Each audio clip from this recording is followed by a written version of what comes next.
বাংলাদেশে ইলিশ শুধু একটি মাছ নয়, একটি আবেগ। মাওয়া ঘাটের সেরা ইলিশ খুঁজে বের করার এবং স্বাদ নেয়ার চ্যালেঞ্জটি গ্রহণ করছি। আজকের এই ভিডিওতে আমরা জানতে পারবো বাংলাদেশের ইলিশ মাছের জনপ্রিয়তা সম্পর্কে এবং স্থানীয় সংস্কৃতিতে এর তাৎপর্য তুলে ধরবো। আর সেরা ইলিশ মাছ খোঁজার সাধারণ চ্যালেঞ্জের ব্যাপার, যা অনেকেই চিনতে পারেন না। আশা করি এরপর আপনারা সহজেই সেরা ইলিশ মাছটি চিনতে পারবেন। আরও জানতে পারবো 2024 সালে এসে বাংলাদেশে ইলিশের দাম নিয়ে নানান আলোচনা সমালোচনার ব্যাপারে। পুরো ভিডিওটি না টেনে দেখতে থাকুন। আশা করি চাঞ্চল্যকর কিছু তথ্য আজ আপনাদের জানাতে যাচ্ছি। আর আমার চ্যানেলটিতে যারা নতুন তারা অবশ্যই চ্যানেলটিকে সাবস্ক্রাইব করে বেল আইকনে ক্লিক করুন এবং লাইক, কমেন্ট ও শেয়ার করে পাশে থাকুন। তবে দেরি না করে চলুন শুরু করা যাক। আসসালামু আলাইকুম, মেজারাস কুকিং এ আপনাদের স্বাগতম। আশা করি সবাই ভালো আছেন। মাওয়া ঘাট ইলিশ প্রেমীদের জন্য স্বর্গের মতো এবং দেশের সবচেয়ে তাজা এবং সহজেই সুস্বাদু ইলিশ খাওয়ার জন্য আমি খুবই এক্সাইটেড।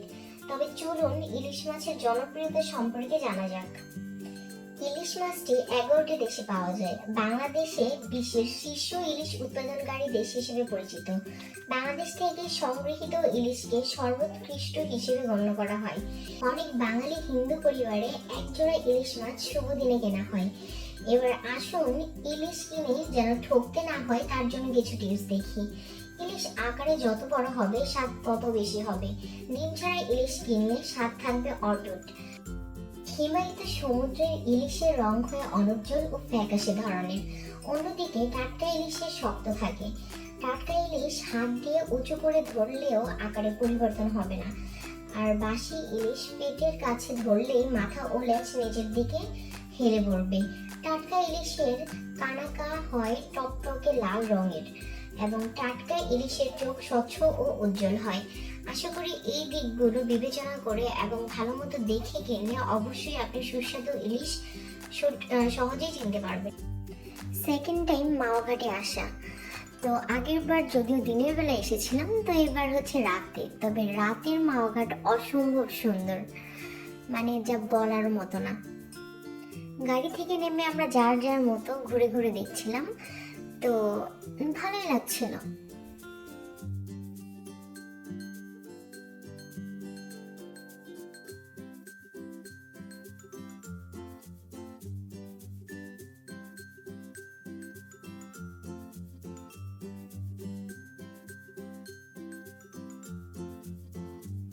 তো এই দোকানে এসে আমার একটি মাটির মগ পছন্দ হয়েছিল, তো এটা আমি দামাদামি করে কিনে নিয়েছি।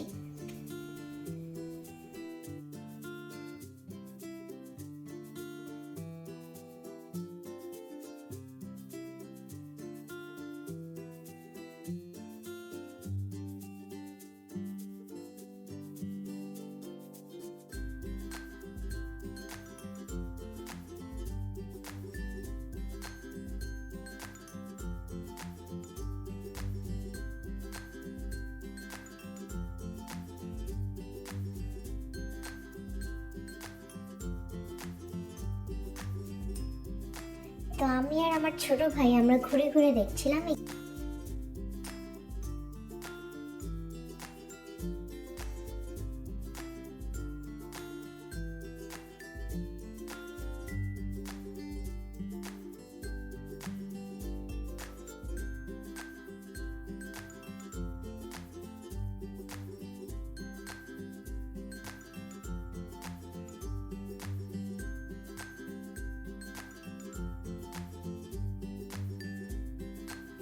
তো ঘোরা শেষে আমরা একটি চায়ের স্টলে বসে চা খাচ্ছিলাম।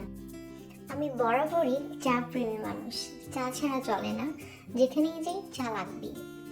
তোমায় নিয়ে নাও ভাসিয়ে জগতে পান্তন। আমি জানি না, তবে ওই মুহূর্তে আমার এই গানটি মনে আসতেছিল। তো যাই হোক, আমরা এখন আলুর চিপস খেতে চলে এসেছি। তো ছোট ভাইয়ের বায়না, তো আমরা সবাই মিলে আলুর চিপস খাচ্ছি।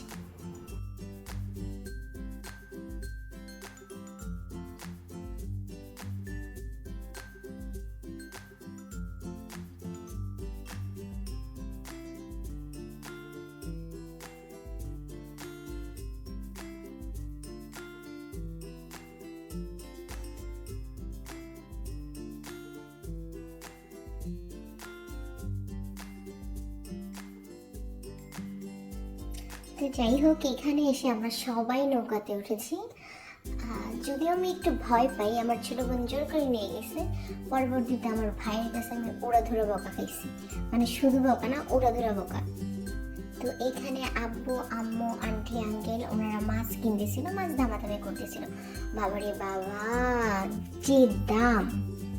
তো এইখান থেকে আমরা 3টি মাছ কিনেছি। 3টি মাছের দাম প্রায় 5,400 টাকার মতো পড়েছে। তো এখানে পরিষ্কার করতে দিয়ে দিচ্ছে ওদের ওইখানেই। হোটেলটার নাম আমার মনে নেই শিওর। আচ্ছা, আমাদের 3টি মাছের মধ্যে থেকে 2টি মাছে ডিম ছিল। আমরা ইচ্ছা করে নিয়েছি, কারণ সবাই ডিম ডিম করে শেষ।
তো লেজ ভর্তা হবে, তার জন্য পেঁপে কাটছিল। যাই বলুন, মাওয়া ঘাটের লেজ ভর্তার মতো আমার মনে হয় না অন্য কোনো কিছু টেস্ট আছে। তো আমার তো খুবই পছন্দের। তো আমি আর আমার ছোট ভাই চলে এসেছি কিচেনে ভিডিও করতে।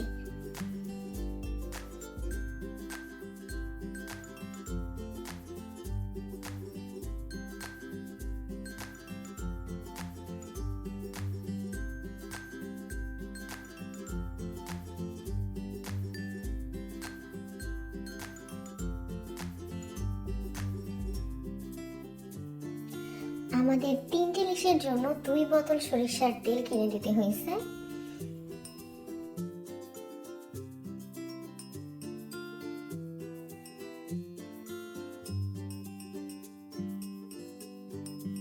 তো বিশাল বড় এক তাওয়াতে আমাদের ইলিশ মাছগুলো ভেজে নিচ্ছিল।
তো ইলিশ ভাজার পর আমরা যেহেতু 13 জন ছিলাম, তাই 13 জনের জন্য 13 পিস কালো বেগুন ভাজি করে নিচ্ছিল। যদিও কালো বেগুন ভাজিগুলো খুবই বাজে।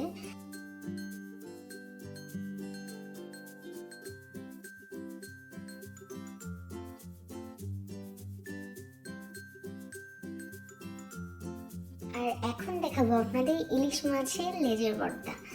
তাদের লেজ ভর্তাটা খুবই খুবই খুবই মজার হয়। যারা মাওয়া ঘাটের লেজ ভর্তার মতো খুবই সুস্বাদু লেজ ভর্তা বাসায় বানাতে চান, তারা এই টিপসটি ফলো করতে পারেন।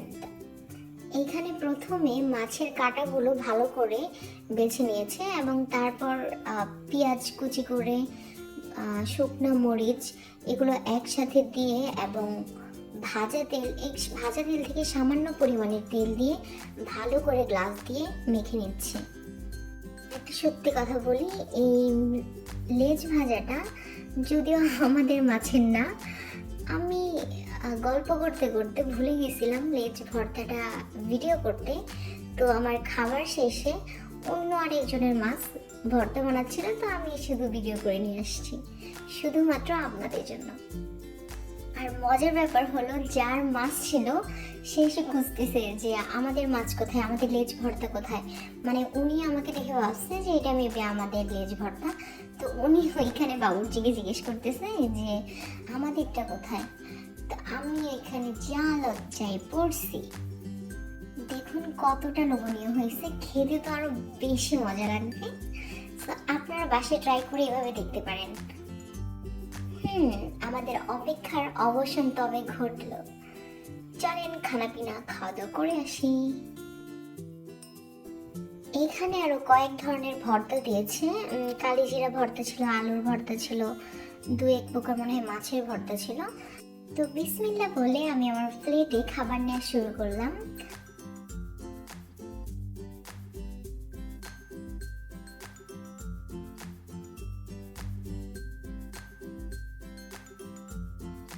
তো আশা করি আমার আজকের ভিডিওটি আপনাদের অনেক বেশি পছন্দ হয়েছে।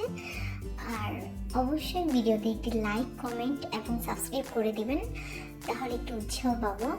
আর এটা আমার ফার্স্ট ব্লগ, তো ভুল ত্রুটি যাই হোক অবশ্যই ক্ষমা দৃষ্টিতে দেখবেন। আর আমার মনে হয় ইলিশ মাছ ভাজার থেকে আমি ভর্তাটাই বেশি খেয়েছি আর বেশি ভালো লেগেছিল। শুধু আমি মনে হয় একাই ইলিশ মাছের ভর্তা অর্ধেক শেষ করে দিয়েছিলাম। যাই হোক, আপনারা ভালো থাকবেন। আল্লাহ হাফেজ।